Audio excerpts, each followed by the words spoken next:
ये कब हुआ? अरे हमने प्रोटेक्शन यूज की थी। कभी कभी प्रोटेक्शन फेल हो जाती है। बेबी मैंने तुम्हें बताया था हमारा कोई फ्यूचर नहीं है, और देखो मैंने बताया था मैं शादीशुदा हूँ। ये सब बताने की जरूरत नहीं है। अरे मैं नहीं बोल रही हूँ कि तुम मुझसे शादी करो या मेरे बच्चे को अडॉप्ट करो। मैं खुद इस बच्चे को नहीं अपनाना चाहती हूँ। मैं अपना करियर स्पॉइल नहीं करना चाहती इस बच्चे के लिए। मैं सिर्फ इतना चाहती हूँ कि तुम मेरे साथ हॉस्पिटल चलो। अगर मैं अकेले जाऊंगी ना सिद्धार्थ, तो ये मेरे लिए बहुत बड़ी एम्बैरेसमेंट होगी। मैं बस तुमसे रिक्वेस्ट कर रही हूँ, बस एक बार ये अबॉर्शन हो जाए ना, उसके बाद देखते हैं हमारे रिलेशनशिप का क्या करना है।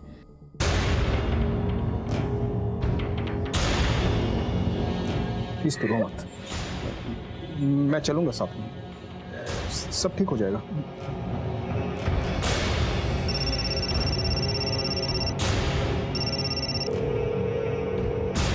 ये सिद्धार्थ फोन क्यों नहीं उठा रहे? सिद्धार्थ, मेरी इस हालत में भी तुम्हें तुम्हारी वाइफ की पड़ी हुई है ना?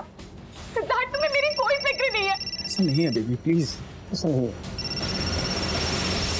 फोन उठाओ प्लीज।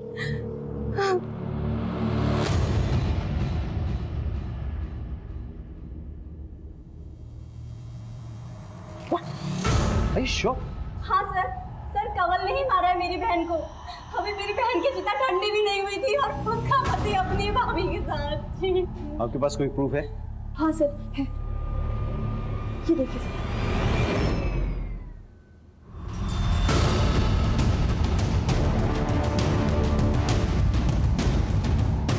सर। मैंने कुछ नहीं किया सर।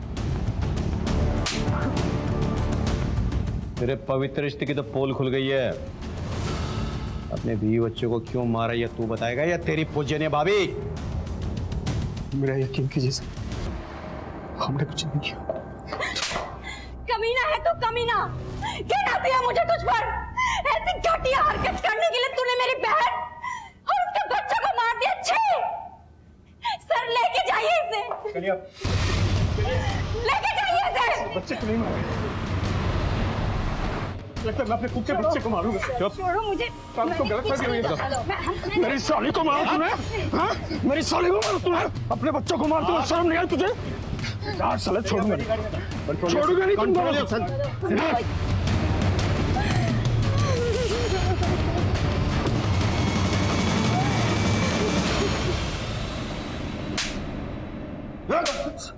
तब तक मारूंगा जब तक सच नहीं बोलेगा।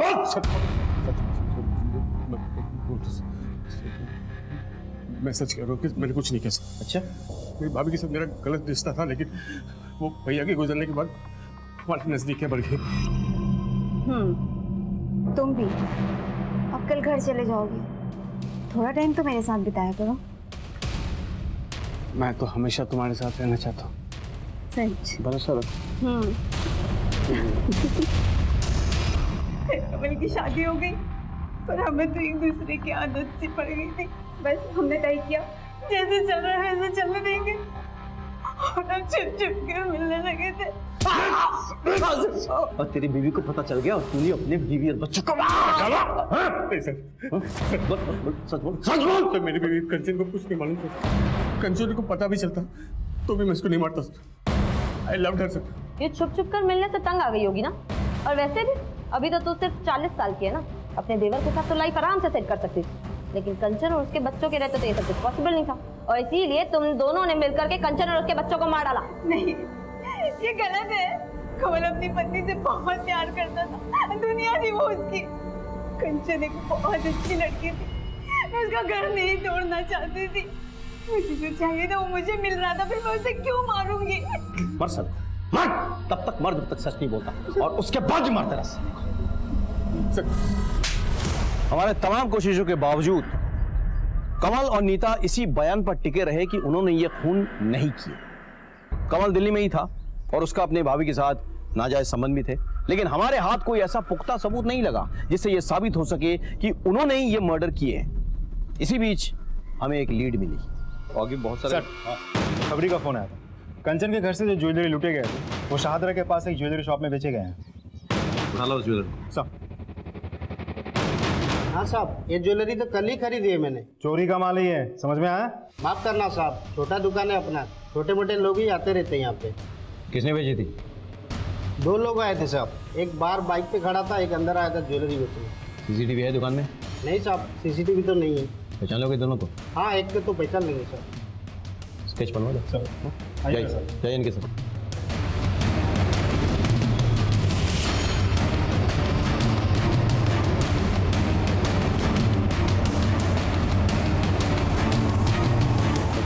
सर स्केच बन गया।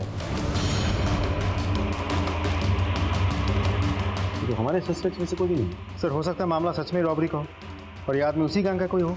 पर ये भी तो हो सकता है ना कि कमल ने इस आदमी को भेजा हो ज्वेलरी बेचने के लिए। तो एक काम करो, इस स्केच को तुम हर एक पुलिस स्टेशन में सर्कुलेट कराओ, पता करो ये कोई हिस्ट्री शीट है या नहीं, और अपने खबरियों को भी भेज दो। मुझे ये आदमी किसी भी हालत में चाहिए। सेकेंडली, कमल और नीता तो अपने साथी को जानते होंगे, तो उनको बुला। It's fine sir. Thank you.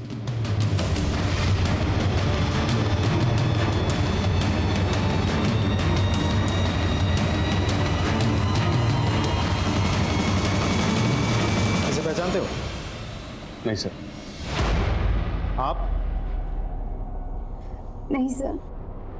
इसे पहचानते हो आप? नहीं सर। कामिनी जी कहाँ है? शायद वो जानती हो। वो कैसे जानेगी सर? उसके सारे फ्रेंड्स को मैं जानता हूँ, मैंने कभी नहीं देखा इसे। और वैसे भी कंचन और बच्चों की आत्मा की शांति के लिए वो हरिद्वार गई है।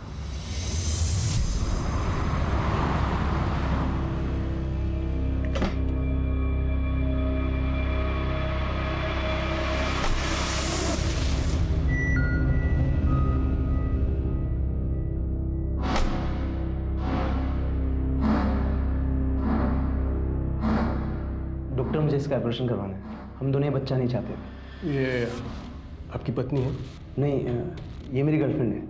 दरअसल क्या है ना, हम लिविंग रिलेशनशिप में रहते हैं, करियर की बात है। ओके, मैं कल के लिए बुकिंग ले लेता हूँ और आपको ना कुछ टेस्ट कराने पड़ेंगे। मिश्रा जी, ये टेस्ट करवा देना, ठीक है? आप लोग जाइए इनके साथ।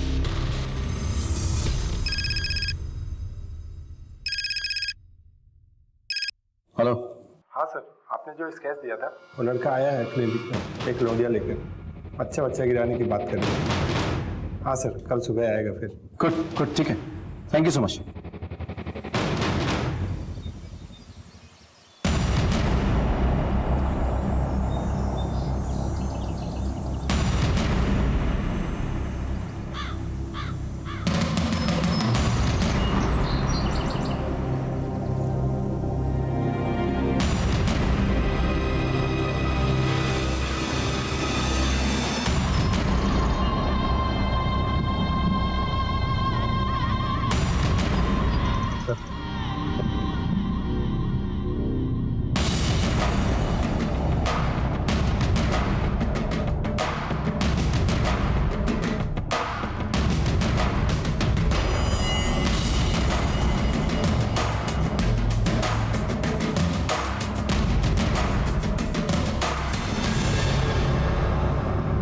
एक्सक्यूज मी,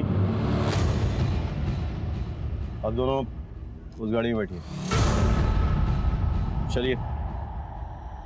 सर बात क्या है? चलिए, बाद में बताया जाएगा आपको। चलिए। कामिनी जी, बताइए, आपने ये क्यों किया, कैसे किया और किसके साथ मिलके किया? सर आप ये क्या कह रहे हैं? मुझे कुछ समझ में नहीं आ रहा है। और आप हमें यहाँ लेके क्यों आए हैं? सर ये सिद्धार्थ के दोस्त की गर्लफ्रेंड है और इसे अबॉर्शन कराना था। दरअसल सिद्धार्थ का दोस्त अपने गांव गया हुआ है, तो सिद्धार्थ ने मुझे बोला इसकी हेल्प करने के लिए। सर मेरा कोई अपना बच्चा नहीं है, तो बस मेरे मन में थोड़ा सा लालच आ गया था और मैंने रति को बोला कि वो इस बच्चे को रहने दे, और सर वो इस बात के लिए राजी हो गई। नहीं डॉक्टर, हम ये बच्चा चाहते हैं। ये तो अच्छी बात है, गुड डिसीजन। तो आप इनके बॉयफ्रेंड को जानती हैं? क्यों? अभी भी तो आपने कहा कि वो आपके पति का बहुत अच्छा दोस्त है। हाँ सर, वैसे तो नहीं जानती हूँ, बस उसका नाम जानती हूँ, रवि। इसे पहचानती है? हाँ सर, यही है रवि। सर रवि गौतम और मेरे पति बहुत अच्छे दोस्त हैं। 11 जुलाई को मेरी कार चोरी हुई थी सर। लगता है ये गौतम वही है जिसके कार से एक्सीडेंट हुआ था। गौतम तो कामिनी जी, क्या आप जानती हैं जिस शख्स के गर्लफ्रेंड को आप हेल्प करने की कोशिश कर रही हैं उसका शायद डायरेक्ट ताल्लुक आपकी बहन के मर्डर से है। क्या? या जो गहने आपके बहन के घर से गायब हुए थे ना, उनको रवि नहीं बेचा है। तो कहाँ है तुम्हारा बॉयफ्रेंड? सर रवि मेरा बॉयफ्रेंड नहीं है। तो फिर कौन है वो हॉस्पिटल क्यों गया था? बच्चा किसका है ये? बोलना। बच्चा किसका है? सिद्धार्थ। क्या बकवास कर रही हो तुम?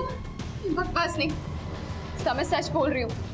सिद्धार्थ ने मुझे बोला था कि वो मेरे साथ हॉस्पिटल नहीं जा पाएंगे, वो अपने किसी दोस्त को भेजेंगे और उन्होंने मुझे रवि से इंट्रोड्यूस कराया। मैं रवि के साथ क्लिनिक गई। देखा आपने कामिनी जी, जिस आदमी ने आपके साथ विश्वासघात किया अब उसी के नाजायज औलाद को अपना नाम देने की कोशिश कर रही थी। अब उसे कोई नहीं बचा सकता।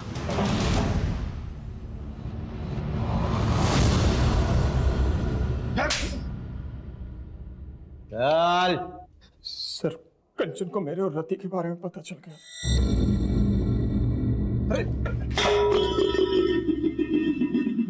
हाथ मत लगाइए मुझे। मैं आपको क्या समझती थी और आप क्या निकले? क्या हुआ? क्या बोल रही है तू? आप मेरी दी को चीट कर रहे हो और बोल रहे हो क्या हुआ? मैंने खुद अपनी आंखों से आपको उस लड़के के साथ देखा है।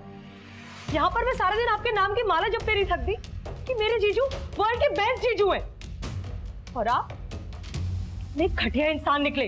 शर्म आती है मुझे आपको जीजू कहते हुए भी। I'm sorry कंचन, माफ कर दो मुझे। तुम्हें पता है ना मैं तुम्हारी दीदी से कितना प्यार करता हूँ। वो लड़की तो ऐसे ही है, कभी नहीं मिलूंगा उससे, प्रॉमिस। प्लीज दीदी को मत बताना तुम्हारी।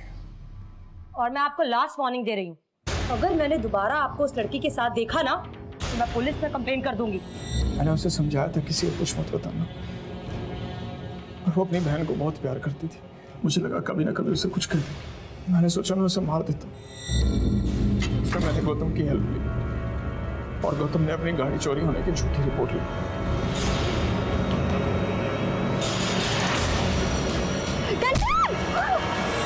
वो बच गई थी सर। मेरी टेंशन और बढ़ गई थी। मुझे लगा कि मुझे खुद उसे मारना होगा। मैंने अपनी बीवी कामली के कपड़े पहने और मैंने रास्ते से लेडीज साइकिल उठाई और फिर मैं कंचन के घर गया।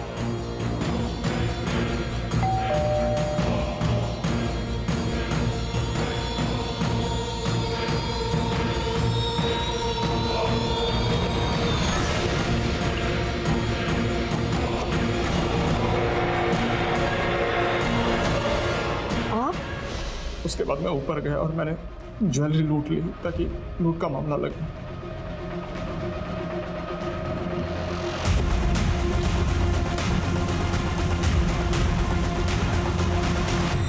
मैंने सारी ज्वेलरी गौतम और रवि को दे दी और मैंने उन्हें कहा था कि इसे बेचना मत, पर वो साले कमीने। वो कमीना है? कमीना तूने उस औरत को मारा जो तुझे इतना मानती थी, इतना भरोसा करती थी, और सिर्फ उस औरत को नहीं, तूने उसके 2 मासूम बच्चों को मार डाला। तुझे तो जो सजा मिले वो भी कम है। तेरे जैसे लोगों के कारण अपनों पर से भरोसा उठ जाता है। विश्वासघात बाहर से नहीं आते हैं, तेरे जैसे घर में पैदा होते हैं।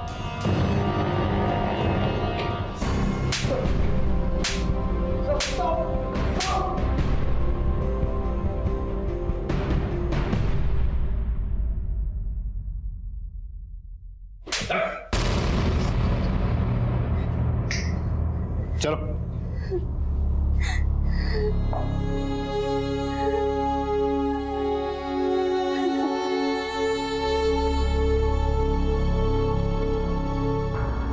कंचन को अपराध से पहले बार बार दस्तक मिली। उसने गोलगप्पे वाले के पास सिद्धार्थ की गाड़ी में रति को देखा, दोनों को कैफे में रोमांस करते देखा। झंडे वाले मेट्रो स्टेशन में भी उसने दोनों को देखा, लेकिन वो इस दस्तक को समझ नहीं पाई। वो ये नहीं समझ पाई कि जो आदमी अपनी पत्नी को धोखा दे सकता है वो किसी भी हद तक गिर सकता है। लेकिन उसने इस बात का जिक्र अपने दीदी से नहीं किया। क्योंकि वो अपने दीदी के घर में दरार नहीं पैदा करना चाहती थी। वो तो इस दस्तक को भी नहीं पहचान पाई कि उसकी दीदी कामिनी के मन में उसकी और जीजाजी को लेकर शक पैदा हो गया था। यहां तक कि कामिनी ने भी एक दस्तक को नजरअंदाज किया। जब गौतम की गाड़ी ने कंचन को टक्कर मारने की कोशिश की, तब कामिनी को ऐसा लगा कि ये ड्राइवर जानबूझकर कर रहा था, लेकिन उसने इस बात को सीरियस नहीं लिया। वो अपने प्रॉब्लम्स में इतनी उलझी हुई थी कि उसने इस दस्तक को सुनकर भी अनसुना कर दिया। अगर उस वक्त कामिनी पुलिस स्टेशन चली गई होती तो शायद आज कंचन जिंदा होती और साथ में उसके बच्चे भी। इसी के साथ मैं सीनियर इंस्पेक्टर विवेक शर्मा आपसे विदा लेता हूं। कल फिर मिलेंगे। सतर्क रहिए, देखते रहिए क्राइम पेट्रोल दस्तक। मकसद सिर्फ बताना नहीं, बचाना है। जय हिंद।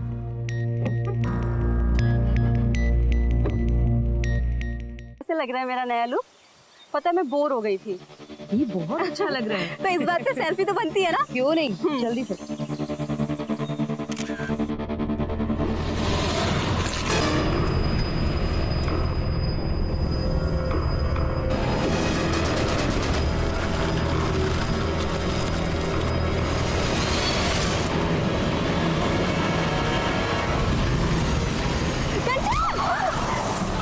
साले अंधे, तुझे दिखाई नहीं देता क्या? उठो कंचन, तू ठीक है ना? छोड़ो दी। पता नहीं आजकल के ड्राइवर कौन दे देता है इनको ड्राइविंग लाइसेंस। अब ये भी जो आपने देखा वो किसी के साथ भी हो सकता है। नमस्कार, मैं सीनियर इंस्पेक्टर विवेक शर्मा और स्वागत है आपका क्राइम पेट्रोल दस्तक में। हमारे साथ ऐसे तरह तरह के एक्सीडेंट्स होते रहते हैं। रोज ऐसी कितनी खबरें आती हैं, लेकिन क्या यह महज एक्सीडेंट था? यह भी तो हो सकता है कि ये कोई हादसा ना होकर कोई सोची समझी साजिश हो, या फिर आने वाले अपराध की दस्तक।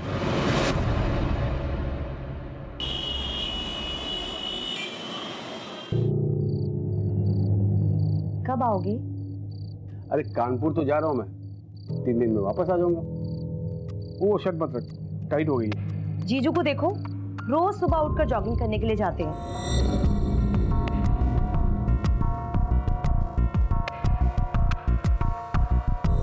तू और तेरे जीजू, जब तक तू उसका नाम नहीं लेती ना सुबह से, तेरा खाना नहीं बचता, दिन नहीं गुजरता तेरा। मेरे जीजू है ही वर्ल्ड के बेस्ट जीजू। कितना हार्ड वर्क करते हैं वो। हाँ, ये बात तूने सही कहा। वैसे हार्ड वर्क तो मुझे भी करने का दिल कर रहा है। अरे क्या कर रहे हो? क्या कर रहा हूँ? पापा, आज हम भी आपके साथ सोएंगे। पापा, कल आप चले जाएंगे ना, इसके लिए आज हम आपके साथ ही सोएंगे। मैं भी। ठीक है बेटा, आओ। ध्यान रखना अपना। हाँ।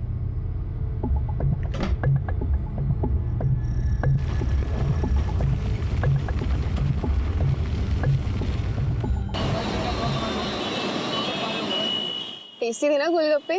तुम्हारे साथ सब टेस्ट लगता है। चलो मैं पे करके आती हूँ। भैया 2 प्लेट के कितने हुए? ये लो। Thank you. मम्मी, उधर देखो मौसा जी की कार।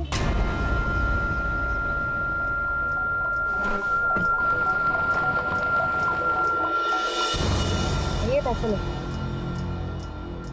चलो।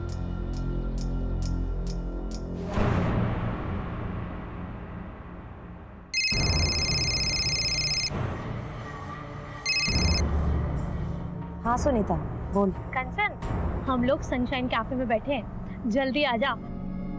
चल ठीक है, मैं आती हूँ। आ रही है।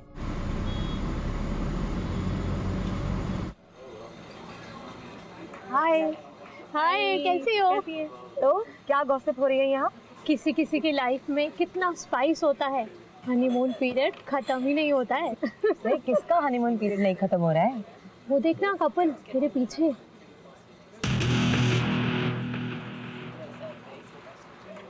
जीजू, वो तेरी दी जीजू है क्या?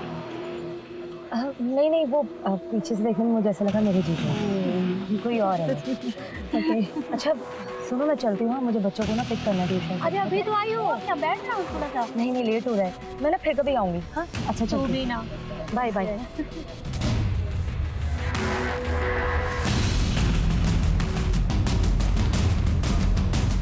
Excuse me.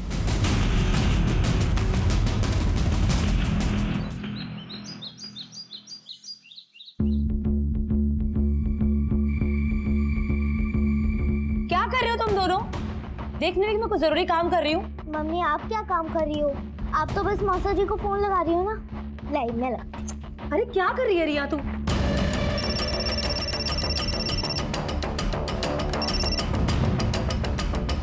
हेलो साली साहिबा।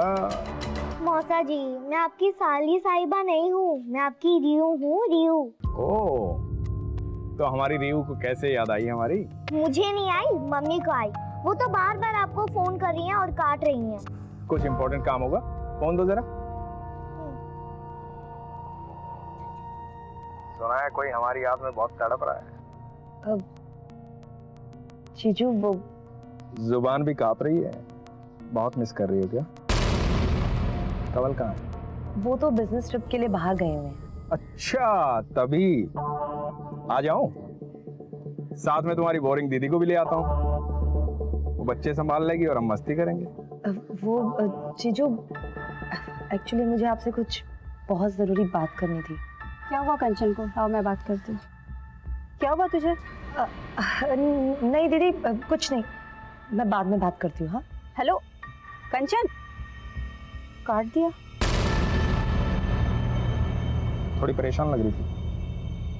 चलो ना, चल के देखते हैं। नहीं मुझे अर्जेंट काम है, मुझे जाना है। तू चली जा। वो मेरी बात सुनती ही कहाँ है? सारी बातें तो वो आपसे शेयर करती हैं। और वैसे भी वर्ल्ड के बेस्ट जीजू जो हो आप। अरे यार अर्जेंट काम है मुझे, तू चली जा। अच्छा सुन, वो डिनर मत बनाना, लेट हो जाऊंगा आने।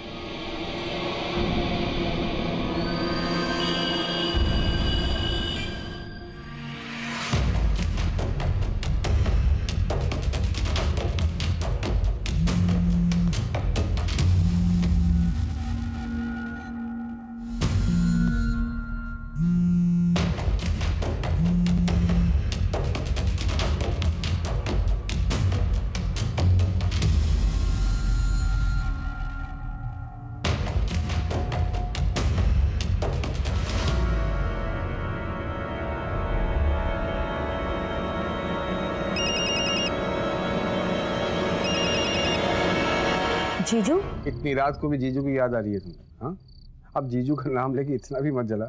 नहीं वो एक्चुअली जीजू का कॉल आने वाला था तो मैंने सोचा कि। तू ठीक है ना? हाँ क्यों? नहीं थोड़ी परेशान लग रही है तुम। नहीं बस आपको मिस कर रही हूँ। मेरी हॉट बीवी, मेरे बच्चों का ख्याल रखना। कानपुर से जल्दी आकर हॉट बीवी और बच्चों को ढेर सारा प्यार दूंगा मैं। अभी रखता हूँ। Love you too, bye bye.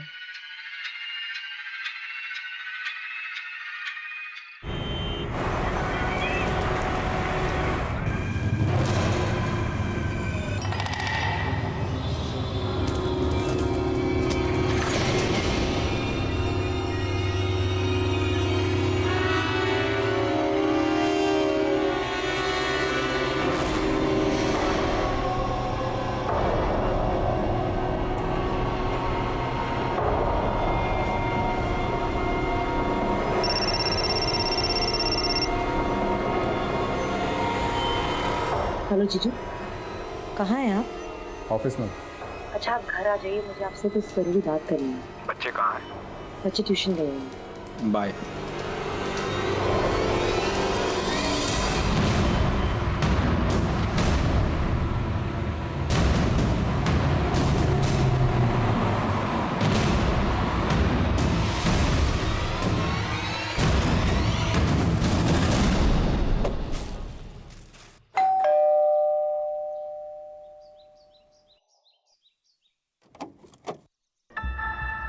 Pretty pretty flowers मेरी प्रीटी प्रीटी साली के लिए।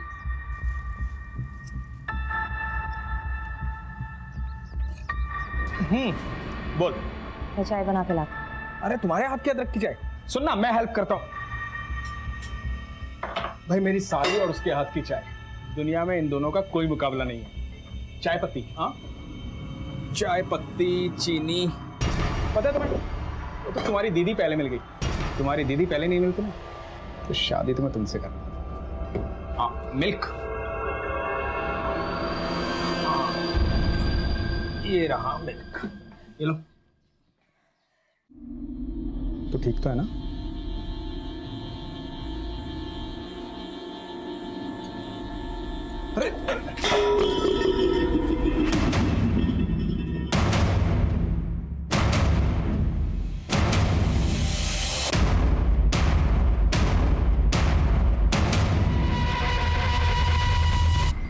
सॉरी।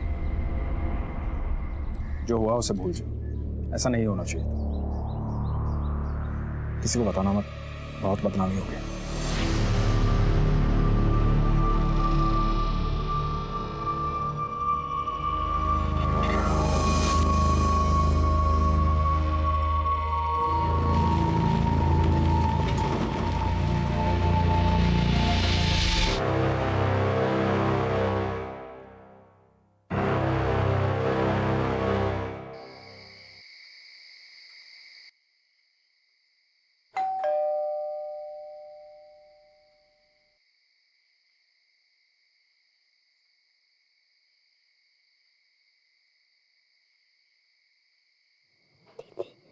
दीदी लगता है डैडी आ गए।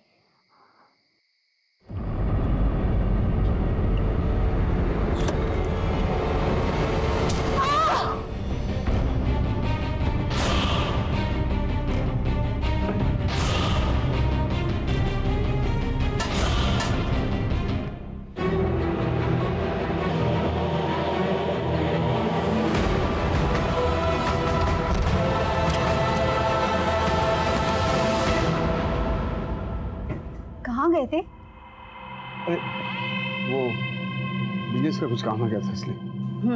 तुम भी ना, अब कल घर चले जाओगे। थोड़ा समय तो मेरे साथ बिताया करो। मैं तो हमेशा तुम्हारे साथ रहना चाहता हूँ। सच।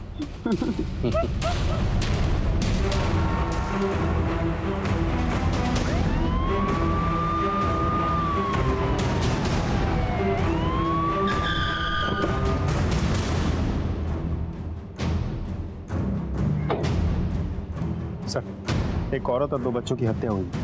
हस्बैंड घर पे ही है।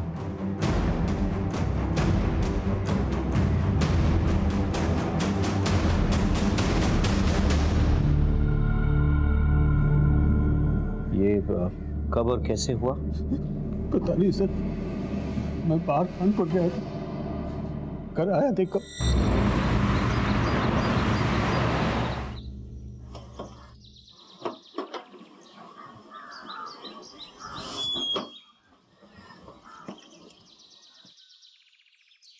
सुबह सुबह ही कहाँ चलेगी? कंचन कहाँ हो?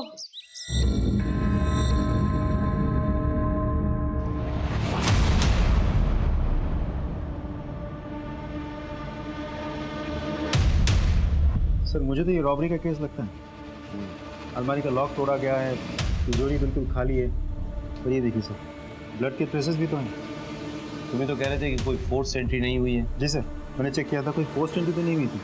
लेकिन सर, ऐसा भी तो हो सकता है कि कंचन ने बिना देखे दरवाज़ा खोला हो और किलर ने अंदर आते तुरंत उस पर अटैक किया हो। क्योंकि जिस तरीके से कंचन की बॉडी नीचे दरवाजे के बिल्कुल पास पड़ी है और ब्लड के ट्रेसेस भी दिख रहे हो, इससे ये बात तो साफ हो जाती है कि किलर ने उसे दरवाजे के आसपास ही कहीं मारा। काम करो, फॉरेंसिक से कहो कि अलमारी से ब्लड सैंपल्स और फिंगरप्रिंट्स कलेक्ट करें। सब। अच्छा, ऊपर वाले अलमारी में कोई कैश ज्वेलरी वगैरह कुछ था क्या? 2-3 लाख रुपए कैश और 3 लाख के गहने भी थे। कुछ भी नहीं। ज्वेलरीज की फोटोग्राफ्स हैं आपके पास? इनसे ज्वेलरीज की फोटोग्राफ्स कलेक्ट कर लेना। हाँ, टाइम से। विनीत, फॉरेंसिक के बाद तुरंत बॉडी पोस्टमार्टम के लिए भेजो। हाँ सब। मैं ये कह रहा था कि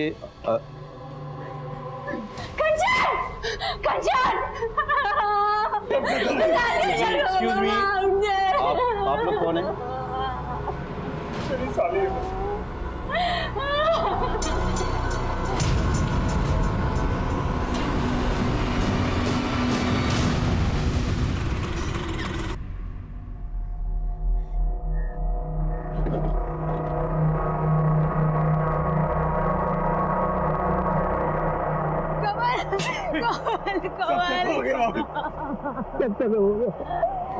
कंचन बच्चे सब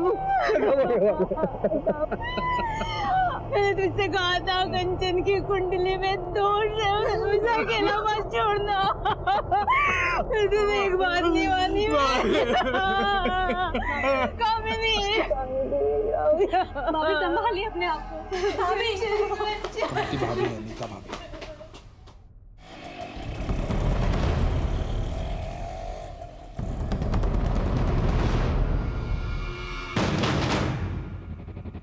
फुटेज निकालो। सर, कंचन को अपराध की दस्तक मिली थी पर उसने नहीं सुनी, जान गंवा बैठी और साथ ही साथ उसके 2 मासूम बच्चे भी मारे गए। इनिशियल इंक्वायरी में हमें फैमिली में कोई प्रॉब्लम नहीं दिखी। हमें लग रहा था कि यह कोई लूटपाट का केस है। ऐसे में कुछ नए एविडेंसेस हमारे हाथ आए। सर, फॉरेंसिक और पोस्टमार्टम रिपोर्ट आ गई है। तीनों के स्कल में फ्रैक्चर है सर। सर पे किसी भारी चीज से मारा गया। तो सर घर में मुझे कोई सस्पिशियस फिंगरप्रिंट नहीं मिले, लेकिन हाँ सर, ये घर के बाहर की जो फुटेज है यहाँ मुझे कुछ सस्पिशियस लग रहा है। मैं आपको फुटेज दिखाता हूँ।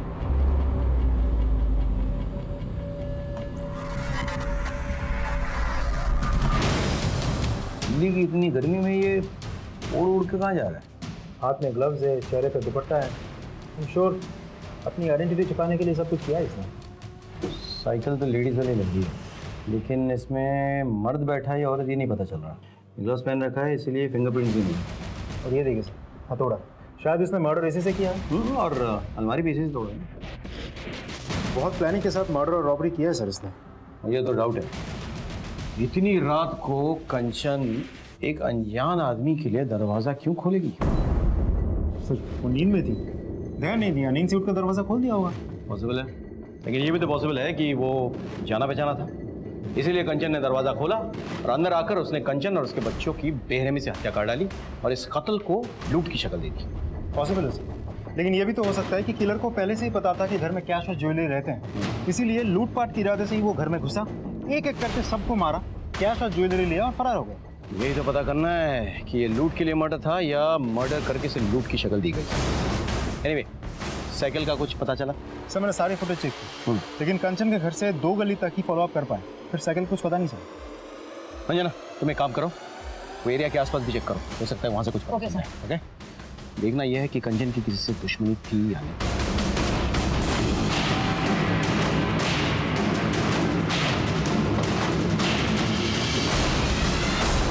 नहीं सर, कंचन की किसी से कोई दुश्मनी नहीं थी सर। उसकी तो कभी किसी से छोटी मोटी लड़ाई भी नहीं हुई सर। सर कुछ कहना है? सर कुछ दिन पहले की बात है, मैं और कंचन मार्केट में थे और जब हम मार्केट से घर लौट रहे थे तो तभी एक कार बहुत तेजी से कंचन की तरफ आई।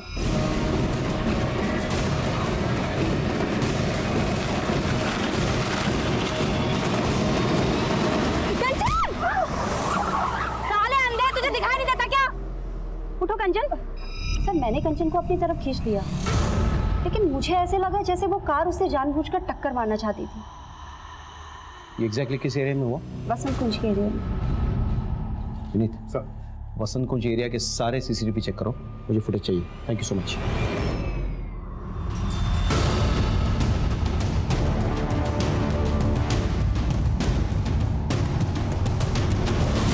फुटेज में ड्राइवर का चेहरा कुछ क्लियर नहीं है।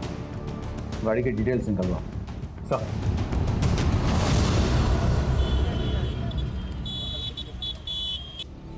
सर, हमारी टीम को एक ग्रेटर कैलाश में एक लवारिस लेडी साइकिल मिली है जो सीसीटीवी फुटेज से बिल्कुल मैच करती है।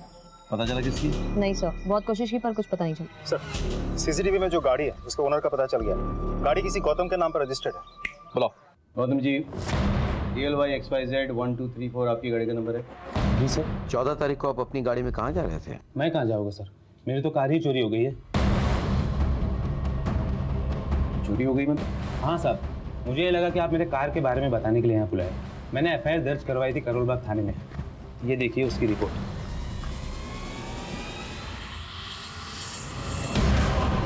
11 जुलाई को मेरी कार चोरी हुई थी सर। कुछ पता चला सर? नहीं, अभी कुछ पता नहीं चला है। पता चलते ही आपको खबर कर देंगे। अब जा सकते हैं। ठीक है सर। नहीं, तुम एक काम करो, कंचन के घर के बाहर जो CCTV कैमरा है प्लस आसपास के इलाके में जो भी CCTV कैमरा मिले उसके फुटेज निकलवाओ तुम, 1 हफ्ता पहले की। Okay sir.